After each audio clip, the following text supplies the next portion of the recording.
네, 반갑습니다. AP투자연구소입니다. 3월 13일 오늘의 마감 증시 같이 한번 살펴보도록 하겠습니다.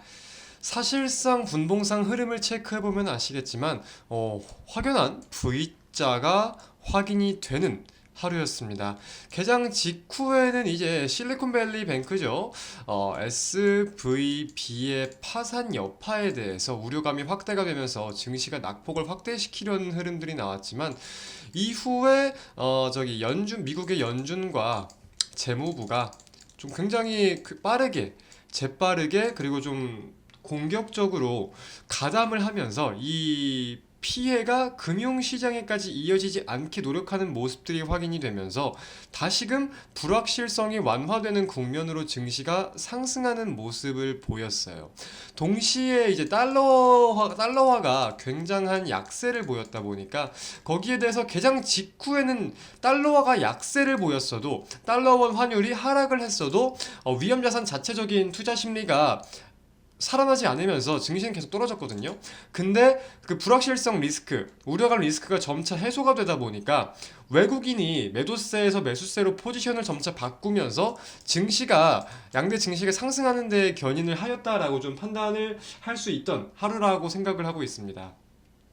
이에 코스피는 오늘 0.67%, 그리고 코스닥은 0.04% 양대 증시가 상승 마감하는 모습을 보였고요. 지금 일각에서는 이런 내용들이 많이 나오고 있어요. 3월 FOMC가 이제 다음 주잖아요. 3월 23일 다음 주인데 FOMC가 기준금리를 동결시킬 수도 있겠다라는 기대감까지도 올라오고 있습니다. 지금 매스컴을 통해서도 그런 기사들이 꽤나 많이 보이고 있는데 글쎄요, 저는 이런 내용들에 우리가 베팅을 섣불리 할 수 있을 때는 아니라고 생각이 들어요.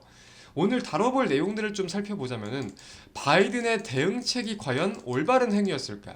그리고 3월 FOMC에서 과연 동결에 대한 기대감을 가져도 되는 것일까? 이런 내용들. 그리고 CPI, 내일 밤에 발표되는 CPI, 이 내용들을 좀 살펴봐야 될 것 같은데, 먼저 기사 한 개만 살펴보고 갈게요. 실리콘밸리뱅크 이후에 뉴욕 시그니처 뱅크라고 있습니다. 시그니처 뱅크도 좀 상황이 안 좋아지는 것 같으니까 금융당국이 먼저 선 조치를 취했어요. 자산을 압류하고 연방예금보호공사를 수취인으로 임명하면서 똑같이 파산을 시킨 거예요. 은행 파산을 발생한 셈이다. 이제 한화 기준으로 120조 원 가량의 총 예금이 있는데 이걸 나라에서 보증을 하고 돌려주겠다고 밝힌 거죠. 그래서 이 조치에 대해서 미국이 먼저 대응을 한 점은 일단 단기적으로는 호재로서 풀이가 되었지만 이게 사실 미국도 지금 재무 상태가 좋은 상황은 아니거든요.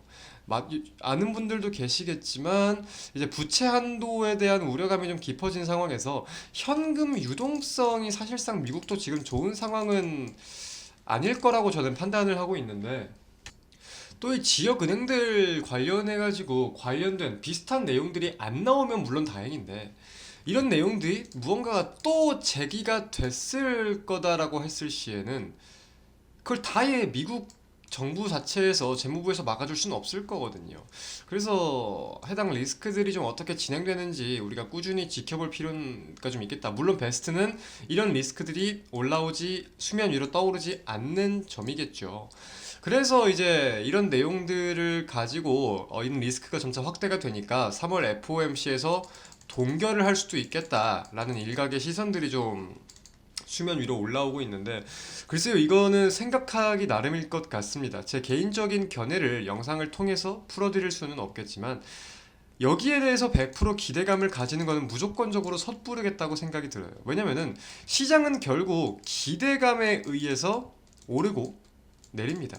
근데 이 기대감이라는 것은 연준의 직접적인 발언에 대해서도 생각해 볼 수 있겠지만 파월 의장의 직접적인 발언이 이루어진 것은 아니라는 점이죠. 그래서 물론 다음 주가 돼봐야 알겠지만 시장은 계속해서 해당 내용을 가지고도 이 오르고 내리고를 반복할 수가 있는데 이 오르고 내리고 반복을 할 수 있는 요소 중에 하나가 내일 밤 발표되는 CPI, 즉 소비자 물가지수다.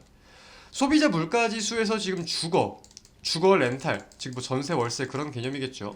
주거와 주거 렌탈 관련 비용이 상당 부분을 차지를 합니다. 근원 CPI에서.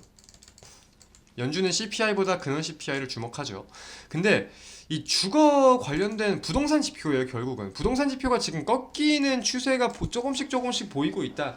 그럴 조짐이 보이고 있다라고 말들은 하지만 이게 CPI에 반영되는 거는 사실 좀 상당 부분 느릴 수 있거든요. 1년 정도 후행한다라는 생각을 우리가 가지고 있어야 되는데 이 말은 결국 지금 부동산이 꺾인다라고 해도 CPI에는 바로 반영이 안 될 수 있다라는 점이에요. 그래서 이런 부분에 대해서 근원 CPI가 무조건적으로 꺾일 거다라는 기대감을 갖기보다는 부동산 지표가 무조건적으로 긍정적으로 나온다는 기대감은 섣부르다라는 점을 우리가 인지를 하고 있는 것이 보다 좀 리스크를 축소시키는 방법이 아닐까라고 판단을 하고 있고요. 동시에 고용 지표죠, 고용 지표. 고용과 관련해 가지고 임금, 시간당 임금이 조금 소폭 둔화된 점은 분명 긍정적입니다. 분명 긍정적인데 실직자 한 명당 평균적으로 따져봤을 때 이 구직은 두 군데를 하고 있어요. 그러니까 한 명이 실직을 하면은 선택의 수가 기본적으로 두 개가 놓여진다는 거예요. 평균적으로. 이거는 말 그대로 고용 시장이 계속해서 열려 있다는 것을 뜻합니다. 그럼 여기에 대해서 시간당 임금이 올라갈 수 있는 변수는 언제든지 존재를 하기 때문에 우리가 이런 우려감은 꾸준히 좀 체크를 하고 있어야 될 것 같다라는 점까지 말씀을 드리면서 일단 증시가 어떤 부분을 어떻게 해석하고 어떻게 반영할지 모르니까 이런 다양한 경우의 수들을 좀 파악을 하고 있는 게 좋겠죠. 뭐 의도한 건 아니지만 오늘 좀 안 좋은 내용들을 우려감이 깊은 부분들을 많이 말씀을 드렸는데 그래도 모르고 매를 맞는 것보다는 미리 알고 리스크를 축소를 시키는 게 현명하지 않을까라고 판단이 되어서 말씀을 드리게 되었습니다. 오늘 마감 증시 영상 마치도록 하겠습니다. 감사합니다.